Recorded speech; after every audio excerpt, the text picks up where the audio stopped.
Bueno, bienvenidos a otro episodio. Hoy decidimos hablar de algo tan cotidiano que casi nunca le prestamos atención, pero que en realidad está en todo, el agua. Creo que todos coincidimos en que es imposible imaginar la vida sin ella, pero lo interesante es que aunque parezca tan simple, el agua tiene una cantidad de características únicas que la hacen especial desde el punto de vista químico y biológico. De hecho, cuando uno estudia química básica, el agua aparece en casi todos los temas. Disoluciones, enlaces, calor, reacciones, está en todas partes. Eso pasa porque el agua no solo es el medio en el que ocurre la vida, sino que también participa activamente en los procesos que la sostienen. A veces pienso que no valoramos lo raro que es eso. Hay millones de compuestos en el universo, pero ninguno tiene exactamente las mismas propiedades que el agua. Así que la idea es hablar del agua, pero con calma, repasando sus características, cómo funciona la naturaleza, cómo la usamos y cómo incluso un líquido tan común puede ser tan sorprendente. Sí, totalmente. Y creo que algo curioso es que a pesar de lo esencial que es, mucha gente no sabe que el agua tiene comportamientos que, desde el punto de vista químico, son bastante inusuales. Por ejemplo, su densidad cambia con la temperatura de una forma que no sigue al patrón de la mayoría de las sustancias. Normalmente, cuando enfrías algo, se vuelve más denso, ¿no? Pero el agua, al llegar a los 4 grados Celsius, alcanza su máxima densidad y al seguir enfriándose empieza a expandirse otra vez. Esta expansión hace que el hielo flote, lo cual es crucial para la vida acuática. Si el hielo se hundiera, los lagos se congelarían desde el fondo hacia arriba y probablemente muchos ecosistemas no existirían. Y lo mismo pasa con su calor específico. El agua puede absorber mucha energía sin cambiar demasiado su temperatura, lo que lo convierte en una especie de regulador térmico natural. Por esto, los océanos mantienen el clima estable y por eso nosotros que tenemos más del 60% de agua en el cuerpo podemos mantener una temperatura constante. En otras palabras, el agua no solo da vida, sino que la protege, porque evita que los cambios de temperatura sean demasiado bruscos. Exactamente. Además, esa capacidad del agua para absorber calor sin calentarse tanto se debe a los enlaces de hidrógeno. Son esos pequeños puentes entre las moléculas que hacen que se necesite mucha más energía para romperlos. Esa es la razón por la que el agua tiene más de 100 grados y no a una temperatura mucho más baja como ocurrirá en otras sustancias similares. Y en ese detalle, que parece insignificante, cambia completamente la historia de la vida en la Tierra. Si el agua hierve a, digamos, 50 grados, no existiría el clima, no conoceríamos ni la mayoría de los ecosistemas. Me parece impresionante que algo tan simple, H2O, tenga una estructura tan ingeniosa. Y más aún, todo depende de cómo se organizan esas moléculas entre sí. Esa pequeña interacción que parece tan débil son en realidad las que mantienen las habilidades de nuestro planeta. Eso es muy cierto. Y también creo que el agua tiene algo que la hace muy social, por decirlo así. Es una molécula que se lleva bien con casi todo. Es un solvente universal, lo que significa que puede disolver una gran cantidad de sustancias. Eso permite que los nutrientes se muevan dentro de los organismos, que las reacciones químicas ocurran, que los minerales viajen por los ríos y que el suelo mantenga su fertilidad. En los cuerpos humanos, el agua es el medio en el que ocurren todas las reacciones bioquímicas. Sin agua, los procesos metabólicos simplemente no funcionarían. Es curioso porque uno puede pensar que el agua solo está ahí, pero en realidad está trabajando todo el tiempo, transportando, disolviendo, distribuyendo, y cuando uno mira las cosas desde esa perspectiva, se da cuenta que el agua es un actor activo en la vida, no un simple escenario. Sí, totalmente. Y lo interesante es que eso no solo pasa dentro de los seres vivos, sino en el planeta en general. El agua es el principal agente geológico. Con el tiempo puede tallar montañas, formar valles, mover continentes enteros. Un río con suficiente tiempo puede transformar completamente el paisaje. Y si pensamos en la historia de la Tierra, el agua ha estado ahí desde el principio moldeándolo todo. Se estima que los océanos se formaron hace más de 3.800 millones de años, cuando el vapor que había en la atmósfera se condensó y empezó a llover durante millones de años. Es decir, el agua es casi tan antigua como el planeta mismo. Y desde entonces ha estado en constante movimiento, evaporándose, cayendo, fluyendo. Ese ciclo eterno hace que toda el agua que existe hoy sea básicamente la misma que existía hace miles de millones de años. La que bebemos hoy quizás pasó por un glaciar hace 1000 años o por un dinosaurio hace millones. Eso me parece fascinante. Sí, eso es increíble. A veces lo pienso cuando veo llover. Cada gota que cae forma parte de un ciclo que nunca se detiene. Y es un ciclo muy fascinante. El agua se evapora, se condensa, cae, corre, se infiltra, vuelve a evaporarse. Y en cada etapa cambia su papel. pero nunca su esencia. Además, ese ciclo regula el clima. La evaporación enfría la superficie, las nubes transportan humedad a grandes distancias, la lluvia alimenta los ríos, todo está perfectamente sincronizado. Y lo curioso es que, aunque el ciclo parezca eterno, depende de condiciones muy delicadas. Si cambia la temperatura global, cambia la cantidad de evaporación, y eso afecta a las lluvias, los cultivos, los ecosistemas. Así que el agua también es una especie de termómetro del planeta. Cuando algo está mal, el agua lo refleja. Sí, y eso se está viendo cada vez más. Los cambios en el ciclo del agua están entre los indicadores más claros del cambio climático. Hay regiones que antes eran húmedas y ahora están más secas, y otras donde las lluvias son más intensas y frecuentes. Los glaciares se derriten, el nivel del mar sube, los patrones de evaporación cambian. Y aunque todo eso es parte del mismo ciclo, los ritmos se alteran. Lo interesante es que el agua no desaparece, simplemente cambia de lugar. Y eso tiene consecuencias enormes para nosotros. A veces pensamos en el agua como un recurso infinito, pero no toda el agua es accesible ni potable. Solo una fracción mínima está disponible para consumo humano, y esta parte depende directamente del equilibrio climático. Por eso, cuidar el agua no solo es cuestión de cerrar el grifo, es entender el sistema completo que la hace posible. Exacto, y además hay algo que a veces se pasa por alto. El agua no solo se usa para beber, la mayor parte del agua que consumimos como humanidad se usa en la agricultura y en las industrias. Cada alimento, cada producto que usamos tiene una huella hídrica, que es la cantidad de agua que se necesitó para producirlo. Por ejemplo, para producir 1 kilo de carne se usan 1000 litros de agua, entre alimentos del ganado, la limpieza de la refrigeración, etc. Y eso hace que la gestión del agua sea un tema mucho más complejo de lo que parece. No se trata solamente de tener agua, sino de cómo usamos, cómo la tratamos, cómo la devolvemos al ambiente. ¿Por qué el agua se contamina también? Sigue su ciclo y tarde o temprano vuelve a nosotros. Así que, en cierto modo, todo lo que hacemos con el agua tiene consecuencias directas en nuestra propia calidad de vida. Algo que siempre me llamó la atención es que aunque el planeta parece estar cubierto de agua, en realidad la cantidad que podemos usar directamente es mínima. Casi todo el agua del mundo es salada, y de la pequeña fracción que es dulce, la mayor parte está atrapada en glaciares o bajo tierra. Así que, en realidad, solo tenemos acceso a un porcentaje diminuto, algo así como el 1% del total. Y ese 1% es el que sostiene toda la vida terrestre, los cultivos, los animales, las ciudades. Cuando uno lo piensa en esos términos, da un poco de vértigo. Dependemos de una franja muy delgada del ciclo del agua, para todo lo que hacemos. Y cualquier desequilibrio, una sequía prolongada, una contaminación masiva, un mal manejo, puede alterar por completo ese equilibrio. Por eso me parece importante que la gente entienda que el agua no es tan abundante como parece, sino todo lo contrario, es un recurso limitado y sobre todo frágil. Sí, y eso se nota mucho cuando comparas distintas regiones del planeta. Hay zonas donde el agua es abundante y otras donde escasea, de forma dramática. Y lo más interesante es que esa distribución no siempre depende de cuánta lluvia cae, sino también de la geografía y del uso que se le da. Por ejemplo, hay países que tienen mucha lluvia, pero no tienen infraestructura para almacenarla o tratarla, y al final terminan con escasez igualmente. Mientras que otros lugares con menos agua disponible han aprendido a gestionarla mejor. El agua no solo es un recurso natural, también es un reflejo del desarrollo humano. Si hay buena planificación, tecnología y conciencia, puede alcanzar para todos, pero si se malgasta o se contamina, ni siquiera las reservas más grandes son suficientes.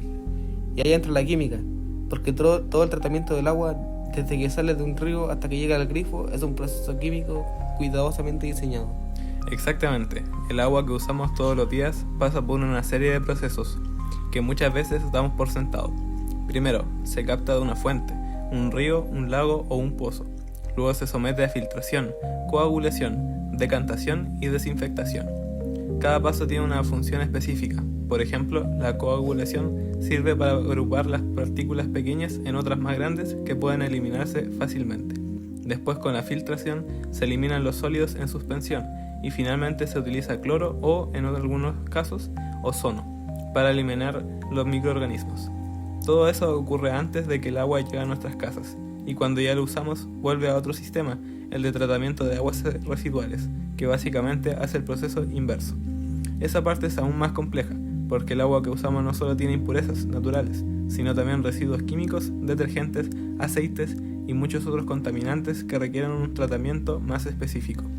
La química es la que permite que el agua pueda volver a los ríos sin causar daños graves al ecosistema. Sí, es impresionante la cantidad de tecnología que se aplica ahí. Por ejemplo, hoy hay sistemas de tratamiento avanzado que utilizan membrana semipermeable como en la osmosis inversa para eliminar la sal del agua del mar y volverse potable. Eso antes era impensable, pero aunque esa tecnología ha mejorado, mucho sigue siendo costosa y requiere mucha energía. Por eso, más allá de la tecnología, lo ideal sigue siendo no desperdiciarla, porque cada litro de agua que se limpia y se distribuye aplica energía, infraestructura y químicos, y muchas veces el agua que usamos para regar o limpiar podría reutilizarse si se trata de forma local. Hay lugares donde se está implementando sistemas de reuso doméstico que aprovechan el agua, lavamanos o duchas para otras tareas como regar plantas, descargar sanitarios. Este tipo de solución puede marcar una gran diferencia si se aplica a gran escala, y nuevamente todo se basa en principios químicos: filtración, separación, desinfectación. Claro, y lo interesante es que la química no solo ayuda a limpiar el agua, también a entender cómo se contamina. Cuando el agua pasa por su entorno, va arrastrando sustancias disueltas, minerales, metales, microorganismos, restos de pesticidas, fertilizantes, entre otras cosas. Y cada uno de esos contaminantes tiene un comportamiento distinto. Algunos se acumulan en los organismos vivos, otros se depositan en el fondo de los ríos, otros se degradan con el tiempo. Por eso el análisis del agua es tan importante. Este nos permite identificar qué tipo de contaminación existe y cómo tratarla. En los laboratorios se usan pruebas químicas específicas para medir, por ejemplo, la cantidad de oxígeno disuelto, el pH, los nitratos, los metales pesados, entre otras cosas. Y todo eso sirve para determinar si un agua es apta para el consumo o para el uso agrícola o industrial.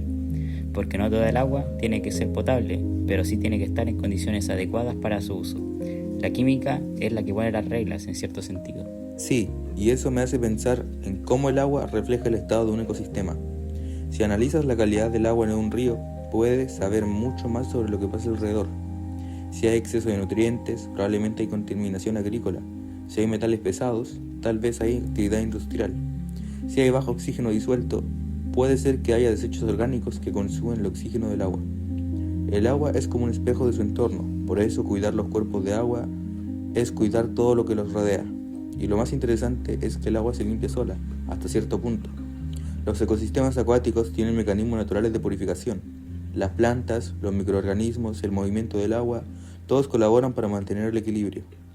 Pero cuando la carga contaminante supera cierta capacidad, ese sistema colapsa, y ahí ya no hay regeneración natural que alcance. Por eso, la prevención es siempre más efectiva que la reparación. Sí, también hay que pensar en el papel que juega la educación. A veces las personas no entienden por qué tirar un poco de aceite por el fregadero puede ser un problema. Pero ese aceite crea una película en el agua que dificulta el intercambio de oxígeno, afecta a los peces y termina acumulándose en los sistemas de tratamiento que no siempre están preparados para eso. Lo mismo pasa con los residuos químicos o los medicamentos, cuando se tiran por el desagüe. Pueden llegar a los ríos y afectar la fauna. Aunque las plantas de tratamiento eliminan la mayor parte, no pueden con todo. Ahí entra la importancia del conocimiento químico básico. No hace falta ser científico para entenderlo.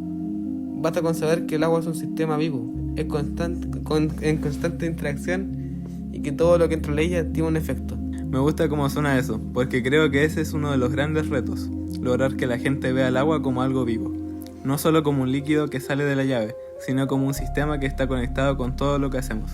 Y esa conexión no es abstracta, es real, medible, visible.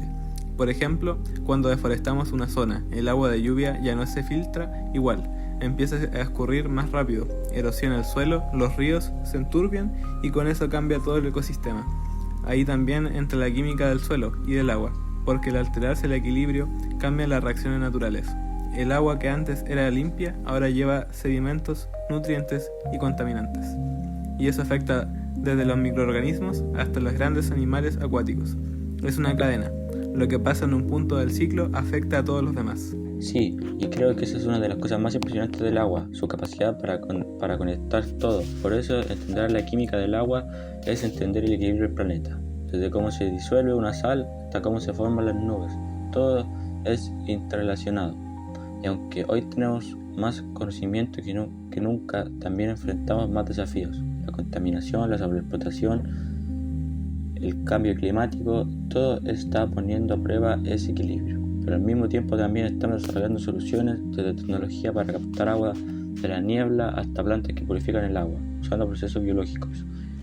El futuro del agua no solo depende de la ciencia, sino de cómo decidamos aplicarla. Hay algo que siempre me ha parecido asombroso, y es que todos los seres vivos, desde las bacterias más simples hasta los mamíferos más complejos, dependen del agua de una manera casi idéntica. Cambia la forma, el entorno, la temperatura, pero la necesidad es la misma. En los organismos, el agua no solo ocupa un espacio, es el medio en el que ocurre todo. Si quitáramos el agua de las células, prácticamente no quedaría nada vivo. La mayoría de las reacciones químicas del cuerpo necesitan que las moléculas estén disueltas o suspendidas en agua. Y eso tiene sentido si lo pensamos. Los nutrientes, las sales, los gases, todo se mueven en soluciones acuosas. Incluso el ADN, esa molécula que contiene toda la información de la vida, solo puede mantener su forma estable gracias a su entorno acuoso. Sin agua, literalmente no hay estructura ni reacción posible. Sí, y eso se nota en cosas muy simples, que damos por sentadas, como la regulación de la temperatura del cuerpo.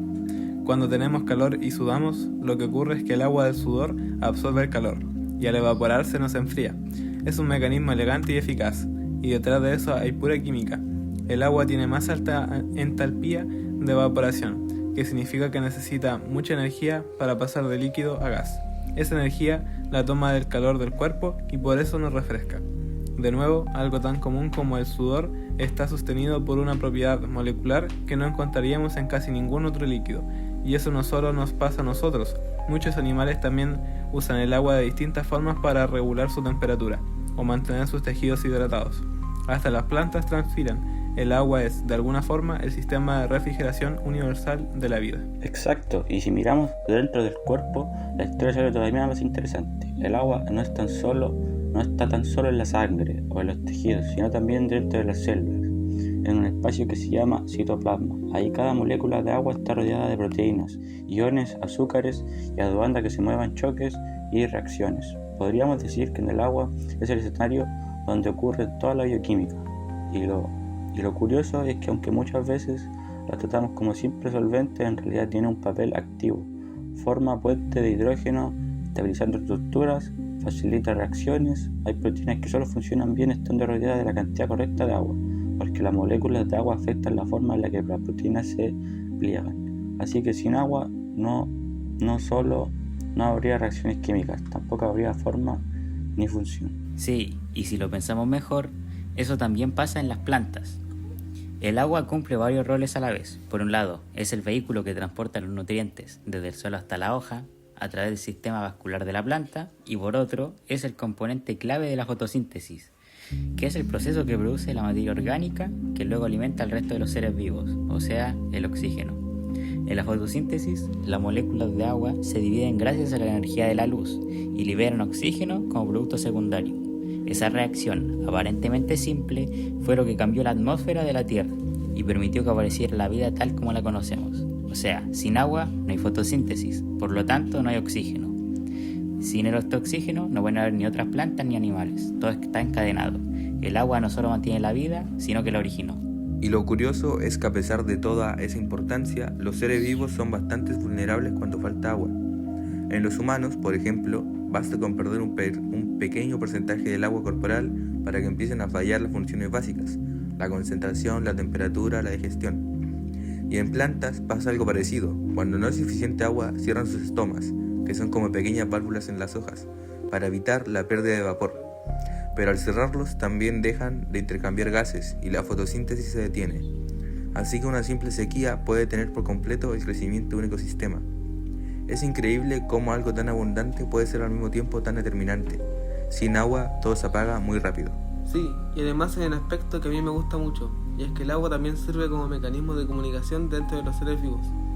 Por ejemplo, las señales eléctricas en el sistema nervioso dependen de iones disueltos en agua, como el sodio y el potasio.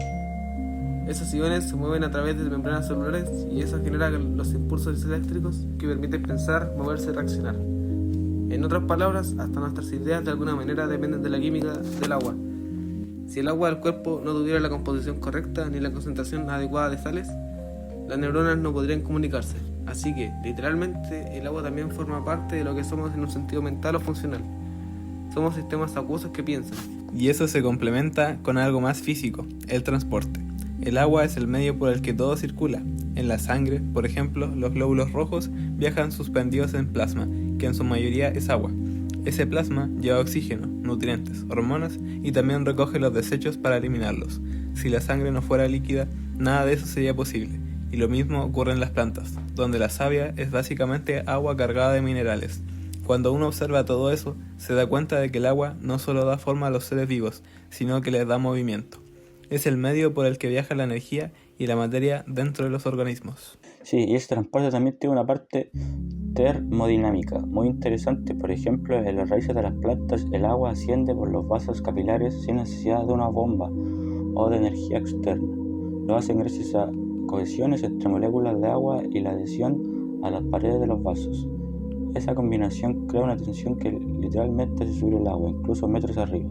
Es un fenómeno físico que se explica por los mismos enlaces de hidrógeno que mencionamos antes. Así que una vez lo que parece simple líquido obedece a una arquitectura molecular sumamente precisa. Y eso demuestra cómo la química y la biología están completamente entrelazadas. También está el tema de los ecosistemas acuáticos. Ahí el agua no solo es el medio donde viven los organismos, sino también el regulador del ambiente. Los lagos, los ríos, los mares mantienen una temperatura relativamente estable gracias a las propiedades térmicas del agua. Esa estabilidad permite que haya vida incluso en lugares donde las condiciones externas cambian mucho. Por ejemplo, en un lago en invierno, la capa superior se congela del lago, pero el agua más profunda permanece líquida. Eso permite que los peces y otros organismos sigan viviendo debajo del hielo. Es un detalle físico, pero tiene una consecuencia biológica enorme. Si el hielo se hundiera, como decía Vladimir antes, muchos ecosistemas simplemente desaparecerían. Sí, y es impresionante cómo todo encaja, desde el nivel molecular hasta el ecosistema. El agua cumple siempre el mismo papel, equilibrar. Y eso me hace pensar que tal vez la vida evolucionó adaptándose precisamente a eso, un entorno líquido que amortigua, que conecta, que transporta. Por eso, cuando los científicos buscan vida en otros planetas, lo primero que buscan es agua. No porque el agua sea mágica, sino porque las condiciones que crea son las ideales para que las reacciones químicas se organicen en algo complejo. Donde hay agua, hay movimiento, y donde hay movimiento puede haber vida. Eso es cierto, y me gusta que lo menciones, porque al final lo que es el agua tan especial no es solo su abundancia, sino su versatilidad. Puede estar en estado líquido, sólido o gaseoso dentro de un rango de temperatura donde la vida pueda existir. Eso no pasa con casi ningún otro compuesto. Y esa propiedad también tiene implicaciones fuera de la Tierra. Por ejemplo, cuando se detecta hielo en Marte o vapor de agua en alguna luna lejana, se abre la posibilidad de que existan procesos parecidos a los que dieron origen a la vida aquí. Así que en cierto modo, estudiar el agua es estudiar las condiciones de la vida misma, no solo en la Tierra, sino en el universo. Bueno, hasta ahora hemos hablado del agua en los organismos, pero creo que también es importante verla en su dimensión más grande, la del planeta. Porque al final la Tierra es lo que es gracias al agua. Cuando uno mira una foto del planeta desde el espacio, lo primero que salta a la vista es el color azul. Y no es casualidad. Más del 70% de la superficie está cubierto por océanos. Esa masa de agua no solo define el aspecto de la Tierra, sino también su comportamiento climático, su geología y su química. Los océanos son literalmente el motor del clima global. Absorben energía del sol, la almacenan y la liberan lentamente, lo que regula la temperatura de todo el planeta. Si no existieran, probablemente los días serían insoportablemente calurosos y las noches extremadamente frías, y el agua suaviza este contraste.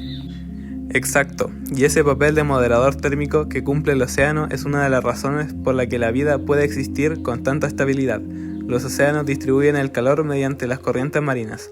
Esas corrientes funcionan como un sistema circulatorio del planeta. El agua caliente de los trópicos se mueve hacia los polos y el agua fría regresa hacia el ecuador. Gracias a eso, regiones que deberían ser heladas son templadas y otras que podrían ser desérticas reciben humedad. Por ejemplo, Europa tiene un clima mucho más suave de lo que correspondería por su latitud, y eso se debe a la corriente del Golfo. Si esa corriente se detuviera, el clima europeo cambiaría drásticamente, y todo eso pasa sin que nos demos cuenta, movido solo por diferencias de temperatura y salinidad. El océano, en ese sentido, es como una máquina natural que nunca se detiene. Y también hay que decir que los océanos son enormes reservas de dióxido de carbono. Absorben una parte impresionante del CO2 que emitimos en la atmósfera y lo almacena disuelto en forma de carbonatos. Eso ayuda a mantener el equilibrio climático, que también tiene una presión la acidificación del agua. Cuando el CO2 se disuelve forma ácido carbónico y eso cambia el pH del océano. Eso afecta a los organismos marinos, especialmente a los que tienen estructuras calcáreas, como los corales o los moluscos. Así que el lugar del mar no solo regula el clima, también nos muestra cuando ese equilibrio se está rompiendo. El océano reacciona, cambia y se ajusta, pero tiene un límite, y cuando se absorbe, las consecuencias se extienden a todos los planetas. Sí, y me parece impresionante cómo cada una de estas funciones está conectada, porque el agua del océano no solo almacena calor y carbono, también él participa activamente en el ciclo del agua global. Se evapora, forma nubes, produce lluvias que alimentan a los ríos, esos ríos devuelven los minerales al mar, es un circuito cerrado casi perfecto, y lo más sorprendente es que todo esto ocurre sin intervención humana, de manera automática. La naturaleza ha mantenido este equilibrio durante millones de años. Nosotros recién empezamos a alterar ese sistema en los últimos 2 siglos, y ya se notan las consecuencias. Lo que demuestra que, aunque el agua parezca inagotable, el equilibrio en el que se mueve es muy frágil. Y cualquier cambio, por pequeño que parezca, se amplifica con el tiempo. Exactamente, y además el agua tiene otra función gigantesca, la producción de energía. Durante siglos, los ríos y las mareas han sido una fuente de movimiento. Antes, incluso de la electricidad, las ruedas de molino usaban la corriente de agua para moler granos o mover mecanismos. Y hoy en día, la energía hidroeléctrica sigue siendo una de las principales fuentes de energía renovable. Básicamente, transformamos la energía potencial del agua en movimiento y luego en electricidad. Es un ejemplo perfecto de cómo la química y la física se combinan con la ingeniería. El agua no solo mantiene la vida, también alimenta nuestra civilización. Pues claro, eso también tiene impacto. Cuando se construye represas o embalses, el ecosistema se altera. Así que incluso en los usos más limpios, el agua exige equilibrio. Sí, porque el problema ya no es solo tener agua, sino tener agua limpia. Hoy en día gran parte del agua disponible está contaminada por desechos industriales, agrícolas o urbanos. Eso hace que la potabilización sea más difícil y costosa. Y lo irónico es que tenemos la tecnología para purificar el agua, pero no siempre la usamos correctamente. Procesos como la osmosis inversa, la destilación o la desinfección por rayos ultravioleta permiten obtener agua potable, incluso del mar, pero requieren energía, mantenimiento y sobre todo planificación. Entonces el desafío no es solo químico, también es social. Tenemos que decidir cómo distribuimos y gestionamos el agua que tenemos, sin agotarla ni degradarla. Ahí entra el papel de la química ambiental, porque al final entender la composición del agua y los contaminantes que contiene, eso nos permite tratarla. Por ejemplo, los metales pesados no se eliminan con un simple filtro, sino procesos químicos específicos que los precipite o los transforme. Y algo similar pasa con los compuestos orgánicos, como pesticidas o detergentes. Cada tipo de contaminante existe un tratamiento diferente. Por eso la gestión del agua también una cuestión que conocimiento científico. Cuando mejor entendemos la química del agua, más eficaz son las soluciones que podemos aplicar. Lo interesante de esto es que cada vez hay más innovación en este campo. Hay investigaciones que usan materiales como el grafeno o nanopartículas para purificar el agua de manera más eficiente. También se están desarrollando métodos biotecnológicos, como el uso de bacterias que degradan contaminantes orgánicos. Y eso demuestra que no todo está perdido, pero que todavía hay margen para actuar. Ninguna tecnología reemplaza el uso responsable del agua. Esa es la enseñanza que nos deja. La mejor forma de cuidar el agua sigue siendo no desperdiciarla ni ensuciarla en primer lugar. Eso es verdad. Y algo que a veces se olvida es que el agua no solo es un recurso, sino un sistema vivo. Cada río, cada lago, cada océano es un ecosistema completo, con equilibrios propios. Cuando contaminamos un cuerpo de agua, no solo afectamos su aspecto o su olor, sino toda la cadena de vida que depende de él. Por eso, en muchos lugares se está intentando devolver el agua a su rol natural, dejando que los ríos sigan su curso, restaurando humedales, protegiendo las fuentes. Porque el agua no se crea, se mantiene, y eso implica respetar sus ciclos, no solo aprovecharlos. Sí, creo que eso es una buena forma de cerrar esta parte. El agua no solo es una sustancia, ni solo un recurso. Es el hilo que une todo lo que existe. Desde las moléculas que nos componen hasta los océanos que moderan el clima. Y entenderla desde la química nos da una perspectiva más profunda, pero también más humilde. Porque nos recuerda que no somos dueños del agua, sino parte de su ciclo. Y si la cuidamos, nos cuidamos a nosotros mismos. Tal vez el futuro de la humanidad dependa de algo tan simple como aprender a respetar el agua. porque sin ella todo lo demás, la energía, la comida, el clima, incluso nosotros, deja de tener sentido. Y mientras siga fluyendo, todavía hay esperanza.